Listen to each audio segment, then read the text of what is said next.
Hello friends, welcome to our YouTube channel Simple Paper. Hope you are all fine in the pandemic situation that we are going through. We need to keep ourselves safe and also we need to be very strong so that we can get ourselves prepared for the upcoming examinations, state civil services examinations and also the UPSC. Today we are going to discuss one of the most important chapters of economy, that is national income.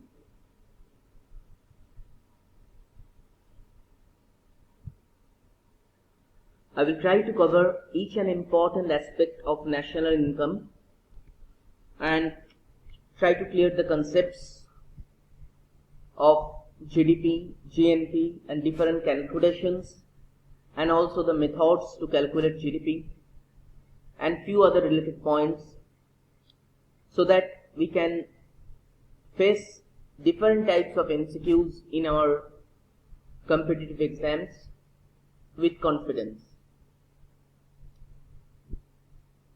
I will try to cover these points as shown in the presentation. That is, what are the factors of production, what is factor cost, what is GDP, what is national income and how it is related with GDP, what are the methods to calculate GDP, GNP calculations, GDP deflator and ICOR, that is incremental capital output ratio, what are the items that we don't include in GDP calculations, what is personal disposable income, and we'll also discuss some MCQs and informative and data part that also need to be remembered. So let's start. Today I'll be covering the topics up to the methods of GDP calculations, including the method of value added method. And we'll cover this entire topic in 2 videos. So let's start. First of all, we'll discuss about the factors of production. So what are the factors of production? As can be seen in the presentation,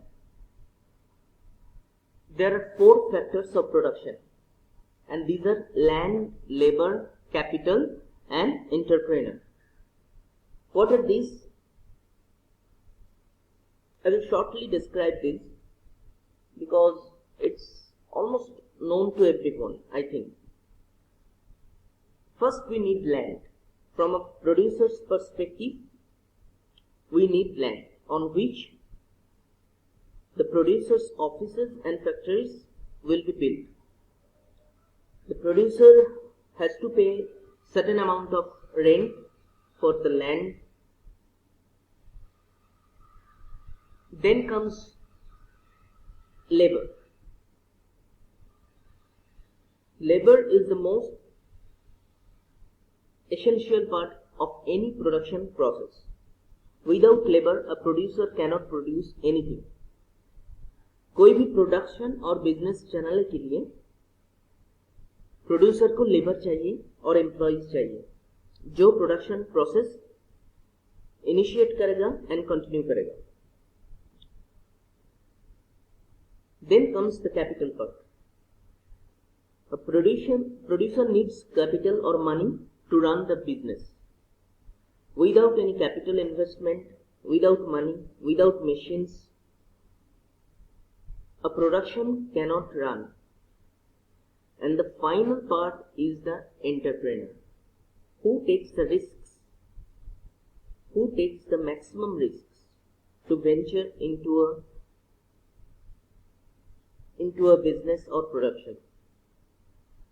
एक production के लिए entrepreneur की जरूरत है जो risk लेगा, market risk के मुताबिक वो प्रोडक्शन करेगा and he will take the maximum profit out of it. Now comes the factor cost related with each factor of production. As we discussed earlier, a producer has to pay rent for the land. वो government हो सकता है. अगर एक producer government के पास अपना land लेता है तो he has to pay the rent to the government, or it can be private individuals also. Now employees और laborers के लिए producers को wage और salary pay करना पड़ता है, and जो laborers होता है उनके लिए the term है wage, and the employees के लिए जो term है वो है salary. मगर the same amount of rupees the producer has to pay for laborers and employees. Now comes the capital part, the factor cost related with capital. We have already discussed that to run a business, producer need capital. So the money which he has taken from the bank, he has to pay a certain amount of interest on a monthly, quarterly or yearly basis to the bank.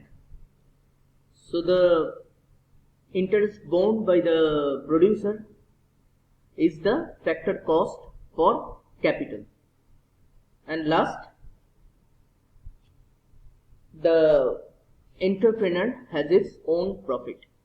Now if we look at the production process, if we look the company as an entity, as a separate legal entity like the TCS, the Wipro, these are separate entities, business organizations and separate entities.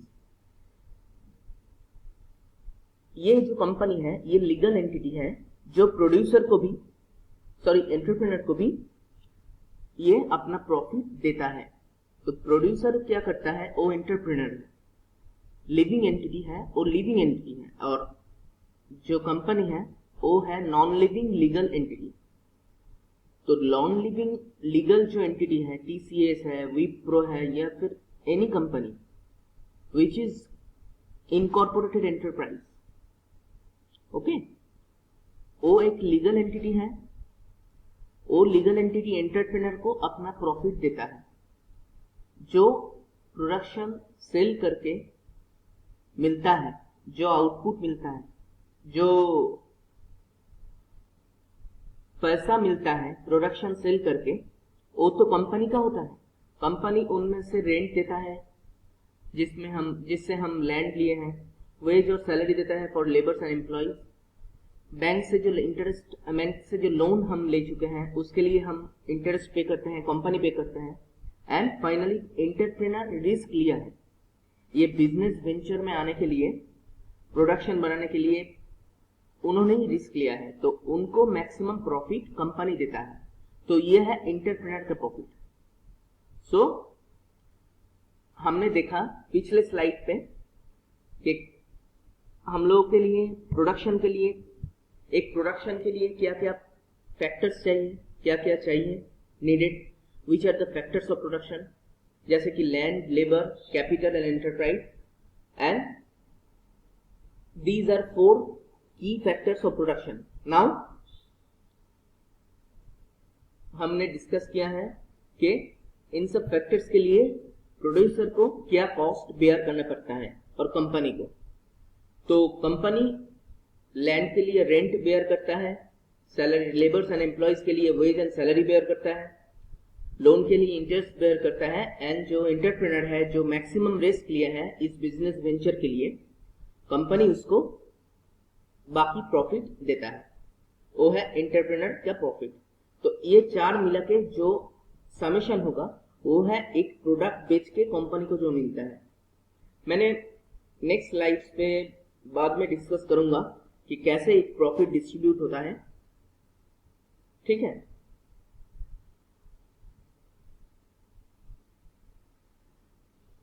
In this slide I am giving an example to you all.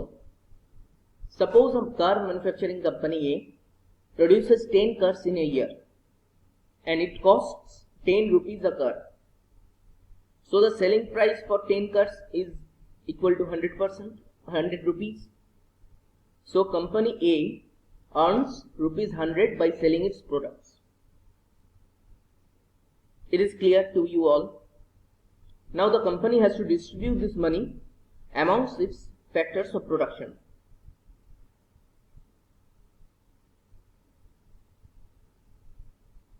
Suppose bank ने company को एक certain amount capital loan दिया है, तो उसके लिए इस company को पे करना पड़ रहा है पर मंथ और पर ईयर 10 रुपीज। वे जो लैंड लिया है कंपनी, उसके लिए 10 रुपीज रेंट भी देना पड़ रहा है पर मंथ। जो लेबर और एम्प्लॉयड है उस कंपनी में, टोटल सैलरी और वेज एम्प्लॉय का मिला के हो रहा है 30 rupees in a year. Finally तो कितना बचा? 50 रुपीज बचा कार बेच के। अभी ये 50 रुपीज कंपनी देता है। सपोज मारुति या फिर बजाज, एक तो कंपनी है, एक लीगल एंटिटी है, और नॉन लिविंग लीगल एंटिटी है जो कि बिजनेस चलाता है, मगर उस बिजनेस चलाता है एंटरप्रेन्योर। तो एंटरप्रेन्योर को मैक्सिमम रिस्क लेना पड़ता है। अगर वो सेल नहीं कर पाए, कस्टमर नहीं लिया कार या फिर जो भी उनका प्रोडक्ट्स है, अगर कस्टमर ने पसंद नहीं किया तो उनका पूरा लॉस है। तो वो बिजनेस स्ट्रेटेजीज फॉर्मुलेट करता है, वो बिजनेस प्लान फॉर्मुलेट करता है, वो इंप्लीमेंट करता है। तो he takes the maximum risk, so he takes the maximum profit also. So entrepreneur बाकी जो 50 रुपीज है वो अपने पास रख देता है।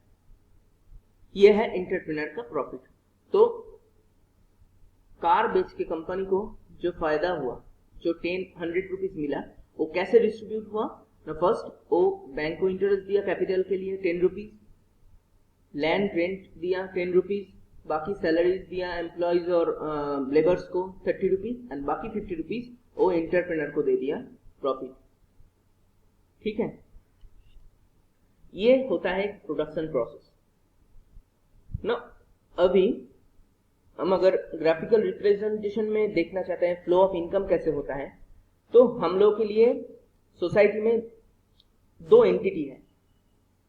एक है बिजनेस फर्म्स जो हम लोग को गुड्स एंड सर्विसेज प्रोड्यूस करता है, देता है, और एक है हाउस होल्ड्स जिससे बिजनेस फर्म्स को मिलता है land, labour, capital and entrepreneur.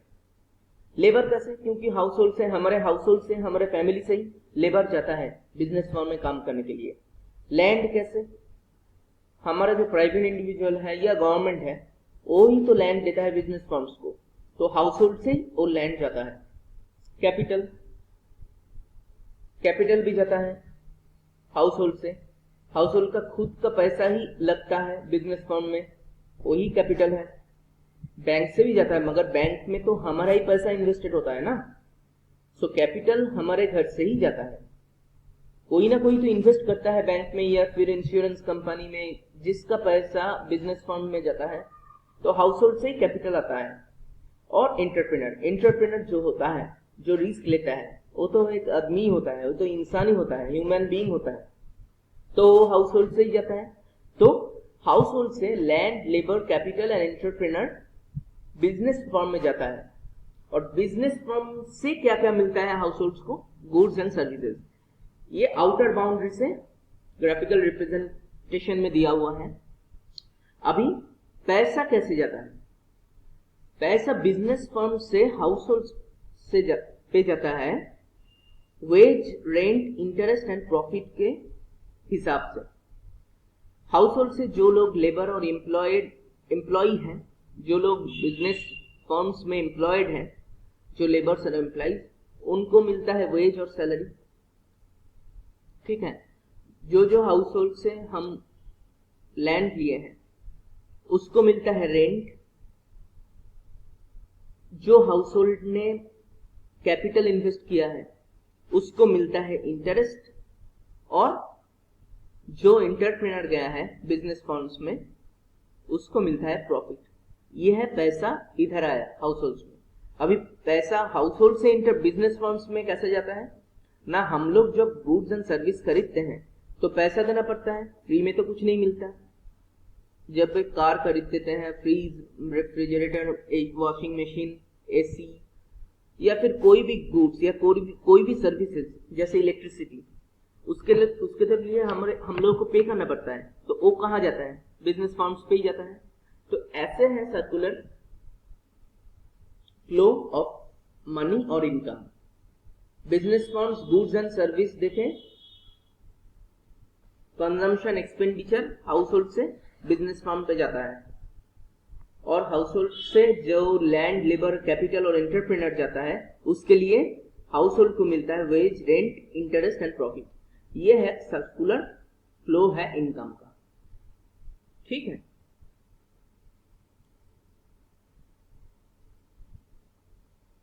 Now what is GDP? GDP means gross domestic product. The term domestic implies everything which is in the domestic boundary of a country or economic territory of a country. Let's look at the definition first. It is the market price of all final goods and services produced within the economic territory or domestic boundary of a country in an accounting period which is normally a year.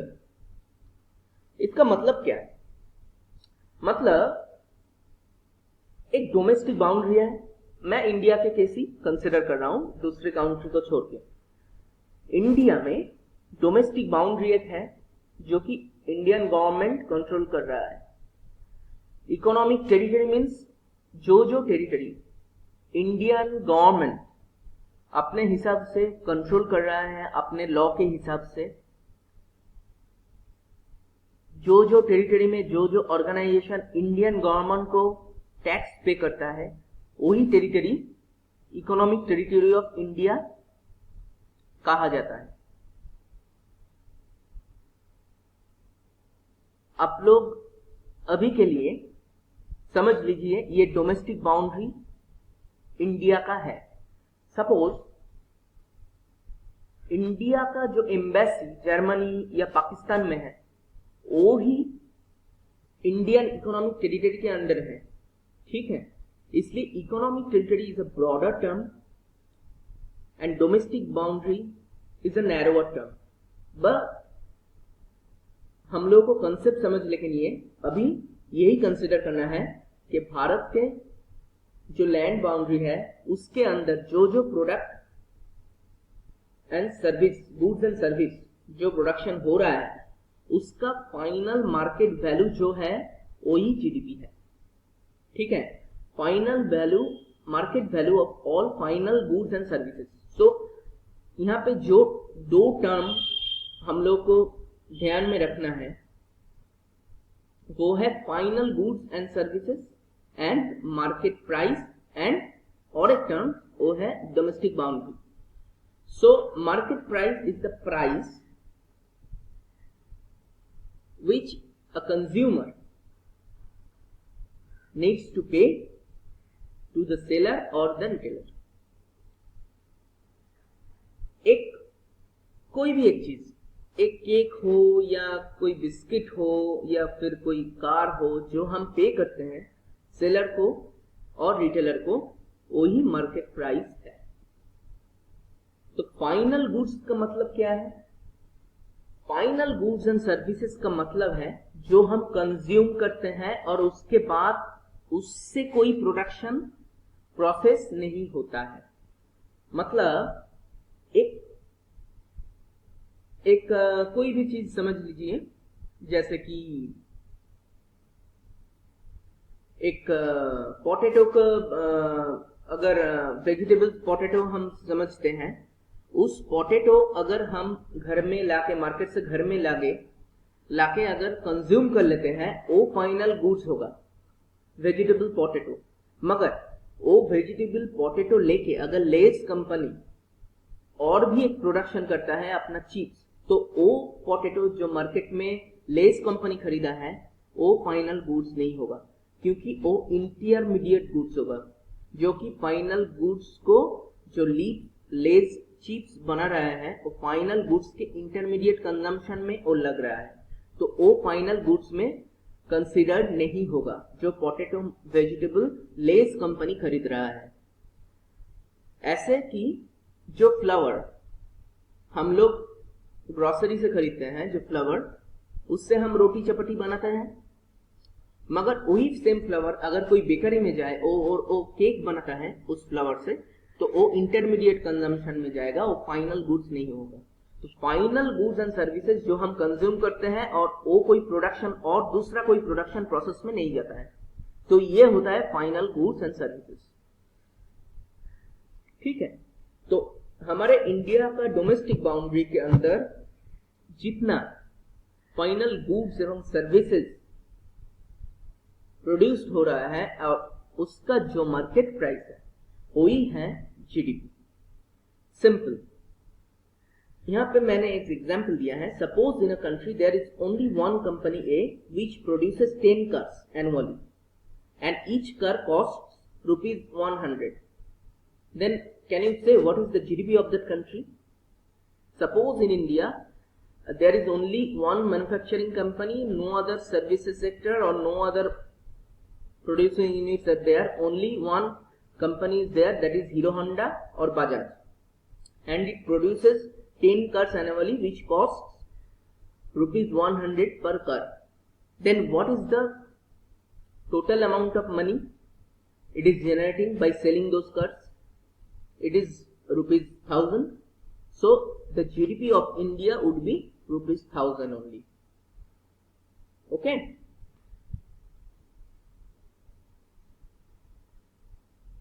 Now what is net domestic product? It is GDP minus depreciation. GDP minus depreciation is the net domestic product. It is the equation that we can see on our slide. Now what is depreciation? Let's look at the definition first. It is the decline in the current value of the stock of fixed assets owned and used by a producer as a result of physical deterioration, normal obsolescence and normal accidental damage. So वो क्या होता है? Suppose a producing company एक machine खरीदा है year के शुरुआत में, ठीक है, उसका कॉस्ट है ₹1 लाख, न्यू ब्रांड मशीन है, ब्रांड न्यू मशीन, उसका कॉस्ट है ₹1 लाख। नाउ वो तो वेयर एंड टीयर में जाता है, एक मशीन का वेयर एंड टीयर होता है, प्रोडक्शन प्रोसेस में उसका वेयर एंड टीयर होता है, एवं साल भर प्रोडक्शन करने के बाद उस मशीन का वो प्राइस नहीं होता है जिस प्राइस से वो प्रोड्यूसर खरीदा था, ठीक है। तो वो वेयर एंड टीयर का जो एक्चुअल डेप्रिसिएशन है, साल के 1 साल बाद उसका जो एक्चुअल वैल्यू होगा वो 1 लाख से कम होगा, क्योंकि वो प्रोडक्शन प्रोसेस में गया है, उसका वेयर एंड टीयर हुआ है और एनी एक्सीडेंटल डैमेज हुआ है, वो अभी नया मशीन जैसा मशीन नहीं रहा। तो उसके लिए जो डेप्रिसिएशन है या फिर उसका मेंटेनेंस के लिए प्रोड्यूसर को जो कॉस्ट बेयर करना पड़ता है वही डेप्रिसिएशन है, ठीक है। ये तो कंपनी का एसेट है, ये मशीन कंपनी का एसेट है। कंपनी कैपिटल इन्वेस्ट किया था इस मशीन पे, 1 लाख रुपए खर्च करके ये मशीन इंस्टॉल किया था। अभी 1 साल प्रोडक्शन के बाद ये मशीन का एफिशिएंसी कम होगा, रिड्यूस्ड होगा, उतना एफिशिएंट नहीं होगा जो कि ये नया था। तो ये जो डिप्रिसिएशन है वैल्यू का, एसेट का, ये भी उस प्रोडक्शन कॉस्ट में जाएगा, क्योंकि वो तो प्रोड्यूसर अपना खुद का जेब से तो नहीं देगा, वो प्रोडक्शन कॉस्ट में इंक्लूड करके उससे प्रॉफिट लेगा कस्टमर से, क्योंकि वो प्रोडक्शन कॉस्ट के अंदर ही जाएगा। मगर नेट डोमेस्टिक प्रोडक्ट का कॉन्सेप्ट है, ये जो मशीन का डिप्रिसिएशन है, जो एसेट का जो डिप्रिसिएशन है, ये तो कोई वैल्यू तो ऐड नहीं कर रहा है ना, ये किसी का घर पे तो नहीं जा रहा है। मेरा जो प्रोडक्शन प्रोसेस है उससे कहीं ना कहीं किसी को इनकम हो रहा है, जैसे कि लेबर अपना इनपुट देके वेज मिल रहा है लेबर को, कोई अपना लैंड प्रोड्यूसर को देके उससे रेंट मिल रहा है, कोई इसको प्रोड्यूसर को लोन देने के बाद उसको इंटरेस्ट मिल रहा है, इनकम हो रहा है, और एंटरप्रेन्योर को भी प्रॉफिट मिल रहा है ये प्रोडक्ट सेल करके। मगर ये जो डिप्रिसिएशन कॉस्ट है इससे तो किसी का इनकम नहीं हो रहा है। तो इनकम नहीं हो रहा है मतलब इसका कोई वैल्यू ऐड नहीं हो रहा है कंट्री में या सोसाइटी में, इसका ये डिप्रिसिएशन कॉस्ट का कोई वैल्यू ऐड नहीं हो रहा है।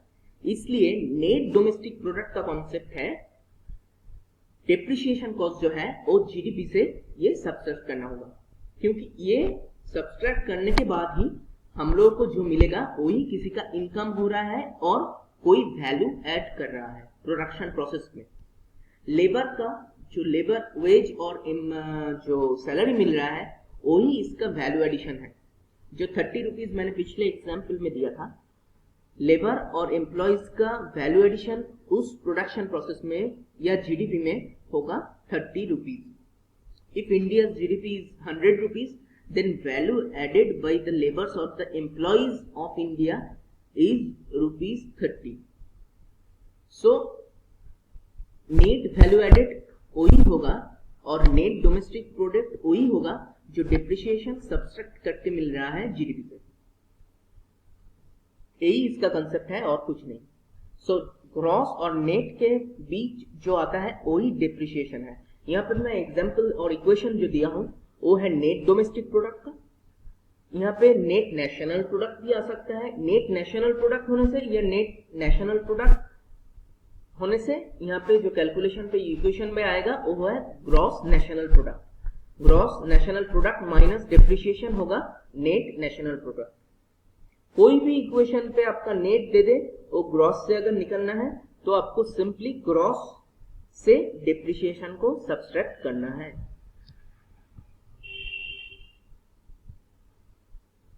अभी आता हूं मैं ग्रॉस नेशनल प्रोडक्ट। ये भी कंसेप्ट इसका भी सेम ही है जीडीपी की तरह, मगर इसमें ट्रिक है। वो क्या है? It is, let's look into the definition first. It is the market price of all final goods and services produced by the nationals of a country in an accounting period which is normally a year. The equation is GNP is equal to GDP plus NFIA. What is NFIA? Net factor and income from abroad. Now suppose हमारे India में जो जो goods and services produced हो रहा है वो क्या सब इंडियन नेशनल्स और इंडियन सिटीजन्स ही कर रहा है?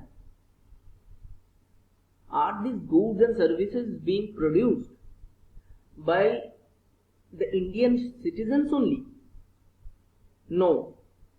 There are foreigners also, foreign companies also, they are coming to India, they are producing in India, they are producing within the economic boundary of India, and they are taking the profit out of it to their own country.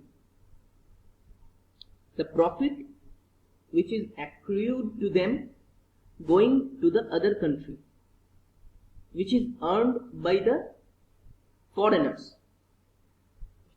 हमारे India में जो जो foreigners अपना production या business चलाता है उनका profit वो अपने कंट्री में ले जाता है। इसलिए हम लोगों को ग्रॉस डोमेस्टिक प्रोडक्ट से उन लोगों का जो इनकम हो रहा है वो सब्सट्रैक्ट करना पड़ेगा। और क्या करना पड़ेगा? एडिशन ऐड करना पड़ेगा। जो हमारे नेशनल्स हैं, सिटीजन हैं, जो बाहर कंट्री में अपना बिजनेस या प्रोडक्शन चलाता है, उनका जो अर्निंग है, प्रॉफिट है, वो ऐड करना पड़ेगा। तभी क्या निकलेगा? तभी निकलेगा हमारे इंडियन सिटीजन ने टोटल कितना final goods and service produce किया है in a given year. Is this concept clear to you all? मैं फिर से बोलता हूं, जो जीडीपी में क्या कंट्रीब्यूट करता है?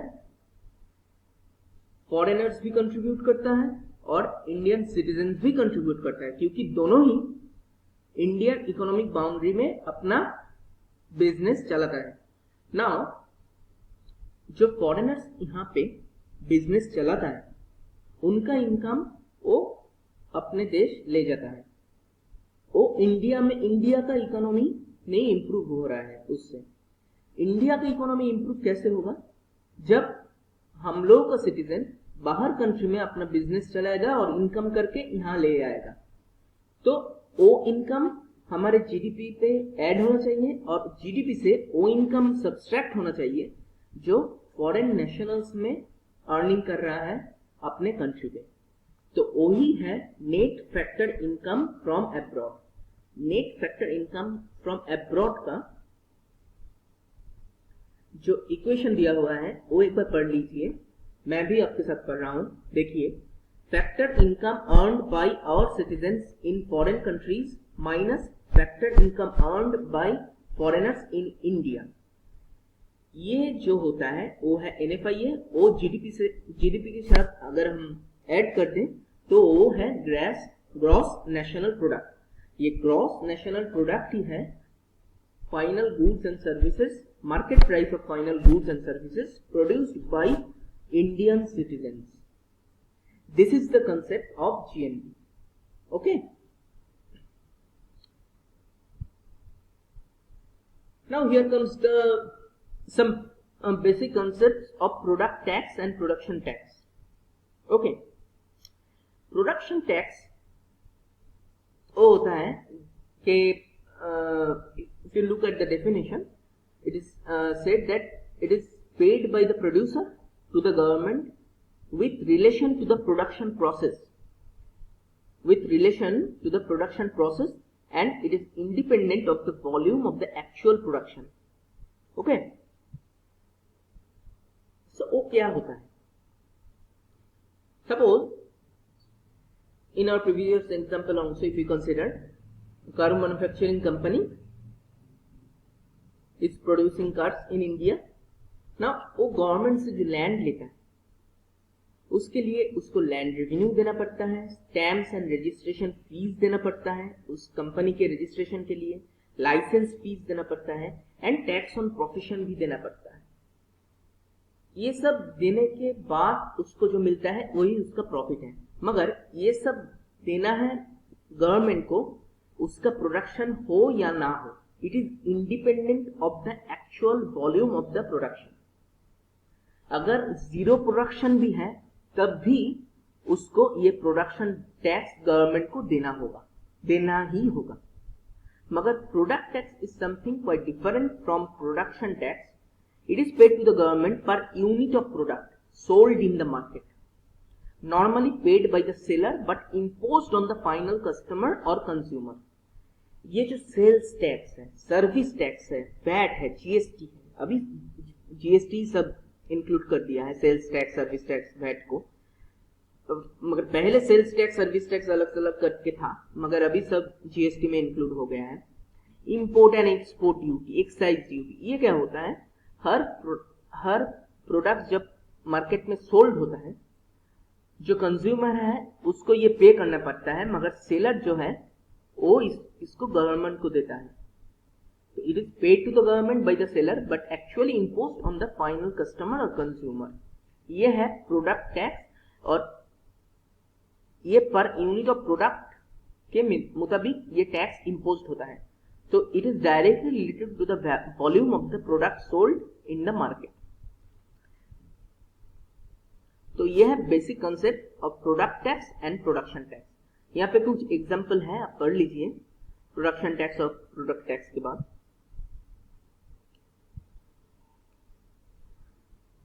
Now comes the most important part of GDP. How do we calculate GDP? We calculate GDP mainly by three methods, which are production method, output method और value added method। ये एक ही है, production method, output method और value added method. दूसरा है income method and तीसरा है expenditure method. Will be covering today only production method और output method, value added method, and rest will be covered in the next video. Okay,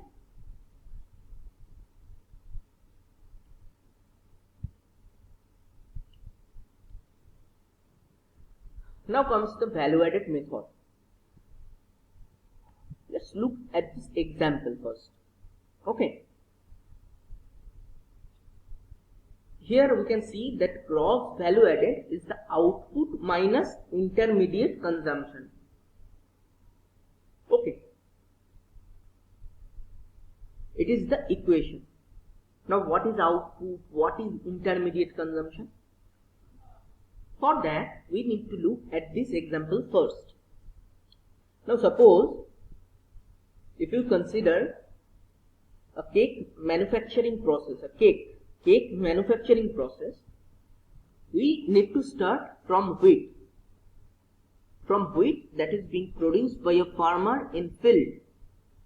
Okay, farmer जो wheat produce कर रहा है field पे, वो है first input केक प्रोडक्शन के first input है wheat. तो फार्मर अपना लेबर देके, फार्मर तो अपना लेबर देता है, कोई मॉनिटरी इनपुट नहीं देता है, इसके लिए इनका इनपुट है फार्मर का 0, क्योंकि since he is putting his labour not any money into it. Okay, so he is producing output which cost 1 kg of wheat, suppose 1 kg of wheat which costs 30 rupees. Okay, 1 kg wheat produce करने के बाद farmer को मिल रहा है 30 rupees. यह है उसका output और इनपुट है 0. वो कोई मनी इनपुट नहीं दे रहा है. आप अभी भूल जाइए कि वो पेस्टिसाइड्स या फिर कोई जो फर्टिलाइजर है उसका कॉस्ट अभी भूल जाइए. सिर्फ कंसिडर वो कोई मॉनेटरी इनपुट नहीं दे रहा है, सिर्फ लेबर इनपुट दे रहा है जिसका आउटपुट मिल रहा है 1 kg व्हीट. 1 kg व्हीट के बाद उसको मिल रहा है 30 रुपीज. नाउ 30 रुपीज कौन खरीद रहा है? मिलर फार्मर को 30 रुपीज देके वो व्हीट खरीद करके वो अपना मिल पे फ्लावर प्रोड्यूस कर रहा है. 1 kg फ्लावर प्रोड्यूस हो गया. उसका आउटपुट वैल्यू वो जब बेच रहा है बेकर को, वो ले रहा है 50 रुपीज. तो वो कितना वैल्यू ऐड किया? 20 रुपीज. उसका इनपुट लिया था वो 30 रुपीज इनपुट गया था उसका प्रोडक्शन प्रोसेस पे. प्रोडक्शन प्रोसेस अभी क्या है? फ्लावर का प्रोडक्शन के लिए उसको 1 kg व्हीट खरीदना पड़ा. 1 kg व्हीट का इनपुट कॉस्ट है 30 रुपीज. नाउ फाइनल आउटपुट क्या मिला उसको? 1 kg फ्लावर, 1 kg फ्लावर जो बेच रहा है एक बेकर को. तो उसका वैल्यू एडिशन क्या हुआ? 50 minus 30 is equal to 20. Now baker क्या कर रहा है? वो केक बना रहा है. ठीक है, he produces the cake. Now his input is ₹50 because he is buying that flour to prepare the cake from miller. So he pays ₹50 to the miller to buy flour. Now he has prepared a cake which he is selling to a shopkeeper. Shopkeeper क्या करता है? वो cake को बेचता है final customer को. तो baker खुद नहीं बेचता है क्योंकि वो होलसेलर है केक का. वो रिटेलर को बेचता है. रिटेलर वो प्रोड्यूसर है, केक का प्रोड्यूसर है बेकर. वो रिटेलर को बेचेगा, रिटेलर से कस्टमर को केक मिलेगा. तो बेकर अपना वैल्यू ऐड करके एक केक बना रहा है अपना इनपुट देके. उसका फाइनल शॉपकीपर को 90 रुपीज से खरीदना पड़ेगा केक को. तो बेकर कितना वैल्यू ऐड कर रहा है टोटल प्रोडक्शन प्रोसेस पे? 40, क्योंकि उसका इनपुट कॉस्ट दिया है 50 रुपीज, मिलर को दिया है. वो अपना अभी वो वैल्यू ऐड करके एक केक बनाया है जिसका प्राइस है 90 रुपीज टू द शॉपकीपर. तो शॉपकीपर को बेचेगा वो केक 90 रुपीज पे. So he has added value to the production process of ₹40. Now shopkeeper cake बेचता है जहां पे हम मंजनीस या फिर कोई भी केक शॉप पे हम लोग जब जाते हैं हमको केक मिलता है. तो हम लोग को जो फाइनल प्राइस पे करना पड़ता है वो है 100 rupees which is coloured in red. That is the final good. So हम लोग अगर if we remember the definition of GDP, we have already discussed, we have seen that it is the market price, it is the market price of final goods and services produced in a year. So final good का जो market price है वो है cake का market price. तो यहाँ पे 100 rupees जो है यही जीडीपी में कंसिडर्ड होगा. और अगर कंट्री में अगर आप लोग कंसिडर करेंगे कि एक ही कंपनी है, एक ही केक कंपनी है, वो प्रोड्यूस कर रहा है, तो कंट्री का जीडीपी 100 रुपीज ही होगा. मगर यहाँ पे जो वैल्यू एडेड है और इंटरमीडिएट कंजम्पशन है उसका अगर हिसाब निकालें तो कैसे क्या मिलेगा आपको. पहले फार्मर 0 इनपुट दिया था, फिर मिलर 30 रुपीज का इनपुट दिया था जो कि फार्मर से लिया था व्हीट, फिर बेकर 50 रुपीज का इनपुट दिया था प्रोडक्शन प्रोसेस के जिससे उसको फ्लावर मिला था मिलर से, एंड फाइनली शॉपकीपर को 90 रुपीज से खरीदना पड़ा था केक को बेकर से. तो टोटल कितना इनपुट दिया इन सब फैक्टर्स ऑफ प्रोडक्शन ने, 30 plus 50 plus 90 equal to 170. Now उनसे आउटपुट क्या मिला है, फार्मर से आउटपुट मिला है 30 रुपीज का. Output means the selling price to the next producing unit. Selling price to the next producing unit. Farmer के बाद नेक्स्ट प्रोड्यूसिंग यूनिट है इस प्रोडक्शन प्रोसेस पे मिलर. तो फार्मर जिस प्राइस से मिलर को सेल करता है वही है सेलिंग प्राइस और आउटपुट. तो आउटपुट में फार्मर को 30 रुपीज मिला था, मिलर को मिला था 50 रुपीज, बेकर को मिला था 90 रुपीज एंड शॉपकीपर को मिला था 100 रुपीज कस्टमर को, फाइनल कस्टमर को सेल करके. तो टोटल कितना आउटपुट मिला इन सबको, 270. तो output minus input, output minus intermediate consumption, ये जो प्रोडक्शन प्रोसेस पे इनपुट जा रहा है ये होता है इंटरमीडिएट कंजम्पशन. मैंने पिछले स्लाइड पे भी ये डिस्कस किया था कि ये जो है ये इंटरमीडिएट प्रोडक्शन है, कंजम्पशन है. तो ये फाइनल वैल्यू और फाइनल गुड और सर्विस नहीं है, ये इंटरमीडिएट कंजम्पशन है, इसलिए आउटपुट से इसको सब्सट्रैक्ट करना पड़ेगा. तो आउटपुट से अगर सब्सट्रैक्ट हम करें इसको 270 से 170 तो मेरा जो जीडीपी है वो एग्जैक्ट आएगा वो कि 100. सो ऐसे ही वैल्यू एडेड मेथड को कैलकुलेट कर जाता है हर एक सेक्टर में. हर एक सेक्टर में इंडिया में या फिर कोई भी कंट्री में हर एक सेक्टर में ऐसे ही वैल्यू एडेड मेथड को कंसिडर किया जाता है और उससे परफेक्ट जीडीपी कैलकुलेट होता है देश का.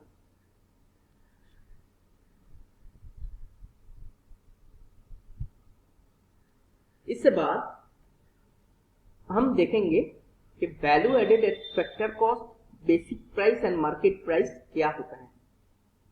पहले first we look into this 3 equations. First value added at factor cost equals compensation to the employees which is salary or wage, operating surplus or mixed income plus consumption of fixed capital which is also called depreciation. It is the value added at factor cost. Now what is value added at basic price? It is the value added at factor cost plus production taxes minus production subsidies. पिछले slide पे हम जो consider किया था basic price जो होता है वो है प्रोड्यूसर प्राइस. मैं कमिंग स्लाइड पे एक एग्जाम्पल के दौरान ये आपको क्लियर कर दूंगा कि ये सब क्या होता है. वैल्यू एडेड मार्केट प्राइस होता है जो वैल्यू एडेड बेसिक प्राइस है plus product taxes minus product subsidy. ये जो होता है यही मार्केट प्राइस है और यही a customer or consumer has to pay to a seller or retailer. Now coming to this example,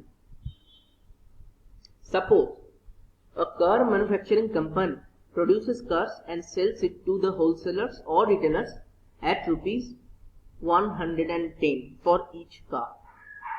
Okay.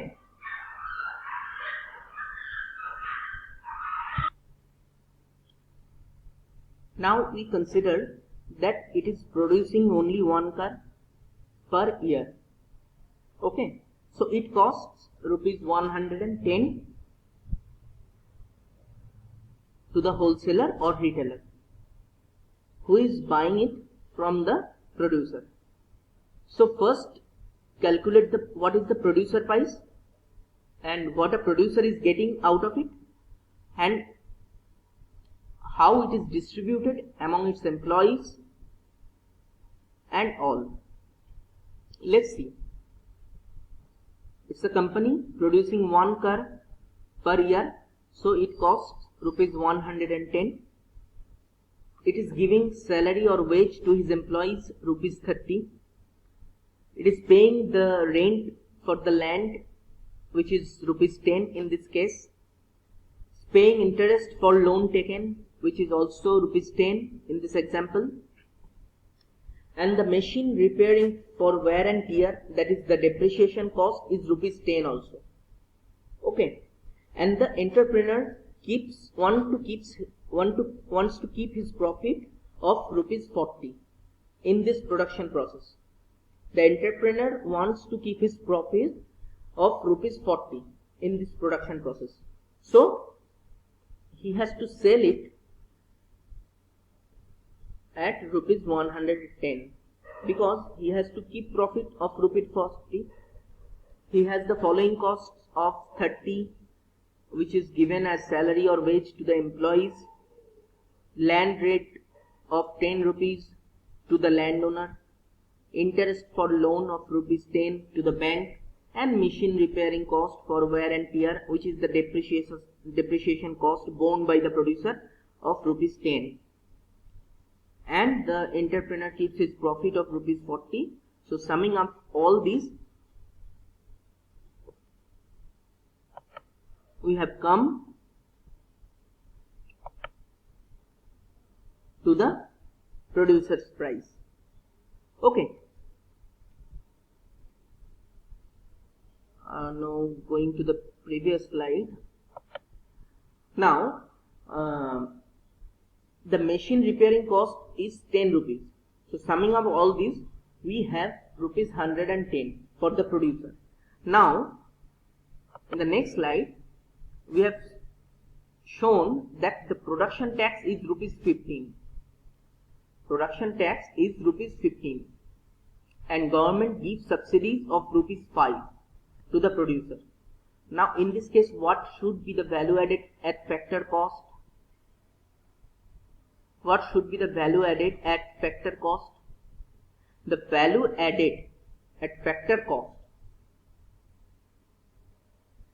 The value added at factor cost will be compensation to the employees, salary or wage, that is 30, operating surplus or mixed income, that is 60. I will explain later what is operating surplus or mixed income. Now consumption of fixed capital or depreciation, that is 10. That is the value added at factor cost. ये simply आप समझ लीजिए जो producer को मिल रहा है. Producer वो 110 जो प्रोड्यूसर प्राइस हमने बताया था, उससे क्या करता है, उससे उसको प्रोडक्शन टैक्स देना पड़ता है 15 रुपीज गवर्नमेंट को प्रोडक्शन टैक्स देना पड़ता है 15 रुपीज और गवर्नमेंट उनको सब्सिडी देता है 5 rupees. So production tax minus production subsidies जो होता है 15 माइनस 5 इज इक्वल टू 10, वो नेट उसको गवर्नमेंट को पे करना पड़ता है. वही होता है प्रोडक्शन टैक्सेस लेस सब्सिडीज जो रुपीज 10 है. तो रिटेलर को या होलसेलर को सेल करके वो प्रोडक्ट प्रोड्यूसर को मिल रहा है 110, मगर प्रोड्यूसर खुद के पास रख पाता है 100 रुपीज एंड 10 रुपीज उसको गवर्नमेंट को पे करना पड़ता है. He has to pay the 10 rupees, that is production taxes less production subsidies, that is 10 rupees he has to pay to the government. So he has to pay to the government and the rest 100 rupees he has to keep with himself. So the factor cost is the amount of money which the producer keeps with himself. That is the summation of compensation of the employees, operating surplus and depreciation cost. जो producer को मिल रहा है, producer अपने पास रखता है, वो है factor cost.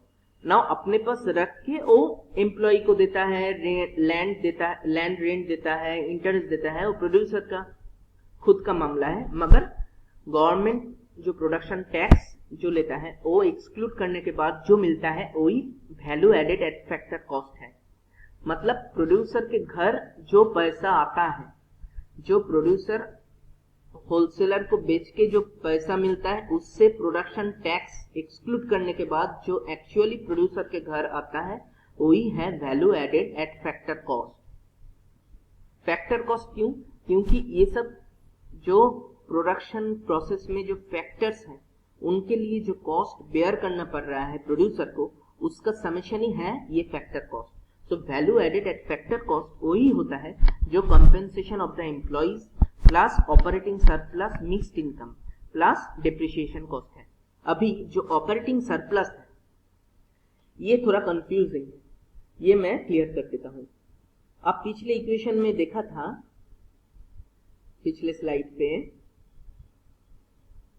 यहां पे मैंने दिखाया था कि वो लैंड रेंट पे कर रहा है 10 रुपीज,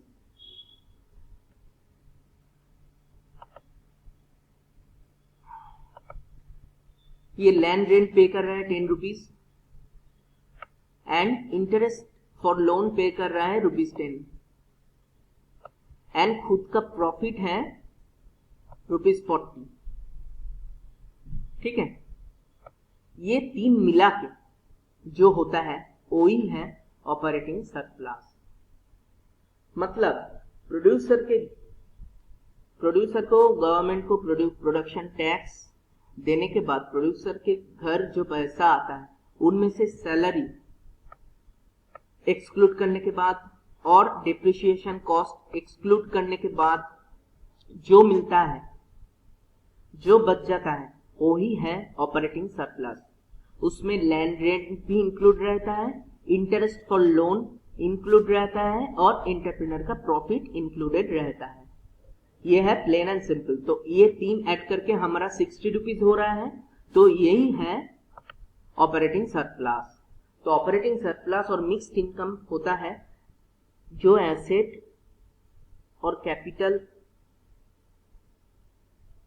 प्रोड्यूसर लिया है बिजनेस के लिए, उसके लिए जो रेंट या इंटरेस्ट देना पड़ता है वो प्लस एंटरप्रेन्योर का प्रॉफिट मिला के जो एक्चुअल सम हो रहा है वही ऑपरेटिंग सरप्लस है. Now value added at basic price. Value added at basic price ये जो हमने पिछले स्लाइड पे दिखाया था, value added at basic price ये होता है value added at factor cost plus production taxes minus production subsidies. ये एक्चुअली प्रोड्यूसर प्राइस है. प्रोड्यूसर प्राइस मीन्स और कुछ नहीं, प्रोड्यूसर के घर से माल लाने के लिए जो होलसेलर और रिटेलर को पे करना पड़ता है प्रोड्यूसर को, वही है प्रोड्यूसर प्राइस. बेसिक प्राइस और कुछ नहीं, प्रोड्यूसर प्राइस है. प्रोड्यूसर प्राइस मीन्स होलसेलर और रिटेलर को जो पे करना पड़ता है प्रोड्यूसर को माल लेने के लिए, प्रोडक्ट्स लेने के लिए, बाजार में बेचने के लिए, जो प्रोडक्ट्स लेने के लिए प्रोड्यूसर को जितना पैसा देना पड़ता है वही है प्रोड्यूसर प्राइस और बेसिक प्राइस. ना प्रोड्यूसर प्राइस में ये प्रोडक्शन टैक्स इंक्लूड क्यों होता है? कारण प्रोड्यूसर तो अपने खुद के जेब से तो टैक्स नहीं देगा, वो बेच के जो उसको प्रॉफिट मिल रहा है वो खुद के पास ही ले लेगा. तो ये प्रोडक्शन टैक्स वो होलसेलर और रिटेलर से लेगा. तो होलसेलर और रिटेलर फिर उसके बाद ये पैसा कस्टमर से ले लेगा. तो फर्स्ट में वो रिटेलर और होलसेलर से ये पैसा ले लेगा. तो ये इसलिए value added at basic price में, इसलिए value added at factor cost के साथ production taxes less production subsidy ये ऐड हो जाता है. तो in this case, in this example, what is the producer price और what is the basic price? ये है 100 प्लस 15 माइनस 5 दैट इज 110। ये उस कार लेने के लिए एक होलसेलर और रिटेलर को प्रोड्यूसर को देना पड़ेगा। Now comes the most important point that is value added at factor value added at market price. Market price जो होता है वही एक कस्टमर को पे करना पड़ता है अल्टीमेट रिटेलर को या होलसेलर को। ना होलसेलर मार्केट से या होलसेलर प्रोड्यूसर के घर से या रिटेलर प्रोड्यूसर के घर से कार लेके आ गया मार्केट में बेचने के लिए, तो वो क्या किया, वो सिंपली कार को बेच दिया। ठीक है, तो अभी सेलिंग प्राइस क्या हुआ, 110 प्लस 10% जीएसटी कंसिडर करके लेते हैं हम इस एग्जाम्पल कि 10% जीएसटी लगा है वो सेल करने के लिए। तो ये सेल करने के लिए 10% जीएसटी है, वो ये सेलिंग प्राइस रखा है 110 एंड उसके बाद वो 10% जीएसटी इसको लगा के हो गया इसका मार्केट प्राइस 121।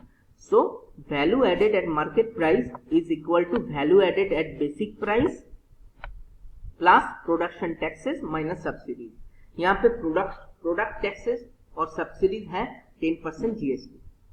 तो अभी हमारा उस कार का मार्केट प्राइस क्या है, ₹121। That is the value added at market price. यही हमारा जीडीपी है। जो value added at market price है वो ही है जीडीपी। तो यही है हमारा आज का डिस्कशन के टॉपिक। हम लोग नेक्स्ट सेशन पे इनकम मेथड और एक्सपेंडिचर मेथड डिस्कस करेंगे and rest of the points will also cover. So thanks guys, thanks for listening, thank you all.